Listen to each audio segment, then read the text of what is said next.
Hi മുത്തുമണീസ്, നമുക്ക് നമ്മുടേതായ സ്റ്റൈലിലൊരു ലോറോ fries ഉണ്ടാക്കിയാലോ. അപ്പം ഞാനിവിടെ എടുത്തിട്ടുള്ളത് ഉരുളക്കിഴങ്ങ് ചെറുതായിട്ട് കട്ട് ചെയ്തിട്ട് നമ്മൾ ഫ്രഞ്ച് ഫ്രൈസ് ഉണ്ടാക്കൂലേ അതുപോലെ മുറിച്ച് വെച്ചിട്ട് നമ്മൾ എണ്ണയിലിട്ട് വറുത്ത് കോരി വെക്കണം. പിന്നെ അതുപോലെ മയോണൈസാണ്. മയോണൈസിൽ ഓയിൽ, മുട്ട, വിനാഗിരി, പിന്നെ അല്പം ചില്ലി ഫ്ലേക്സും കൂടി ചേർത്തിട്ടുണ്ട്.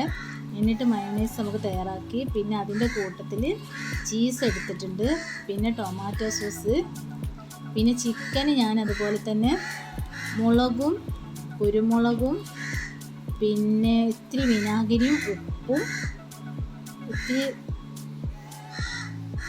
മഞ്ഞൾപ്പൊടിയും എല്ലാം കൂടി ചേർത്തിട്ട് ചിക്കന് വറുത്ത് വെച്ചിട്ടുണ്ട്.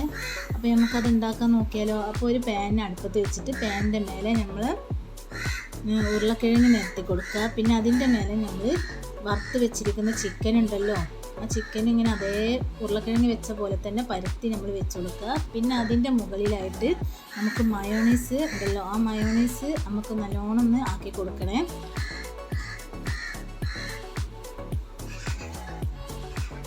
പിന്നെ അതിൻ്റെ മുകളിൽ നമുക്ക് ടൊമാറ്റോ സോസ് ആക്കി കൊടുക്കുക. പിന്നെ നമ്മൾ എടുത്ത് വെച്ചിട്ടുള്ള ചീസ് ഉണ്ടല്ലോ, ചീസ് ചെറുതായിട്ട് കട്ട് ചെയ്തിട്ട് നമുക്ക് എല്ലാ ഭാഗത്തും എത്തുന്ന വിധത്തിൽ വെച്ച് കൊടുക്കണേ.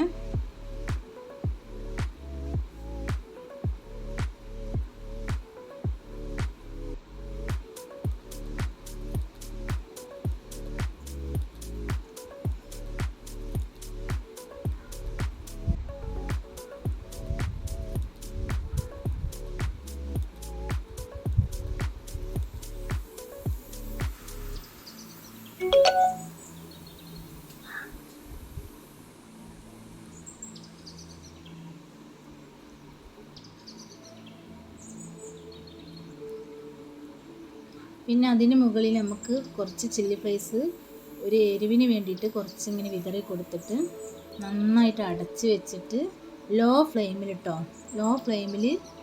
ഒന്ന് വേവിച്ചെടുക്കുക. വേവിക്കാനൊന്നുമില്ല, ആ മേലത്തെ ചീസ് ഇങ്ങനെ മെൽറ്റ് ആവാൻ വേണ്ടി മാത്രമേ ഉള്ളൂ കേട്ടോ. എന്നിട്ടൊന്ന് കഴിച്ച് നോക്കിയിട്ട് നമ്മുടേതായുള്ള സ്റ്റൈലിലുള്ള ലോറോ ഫ്രൈസ് തയ്യാറായി.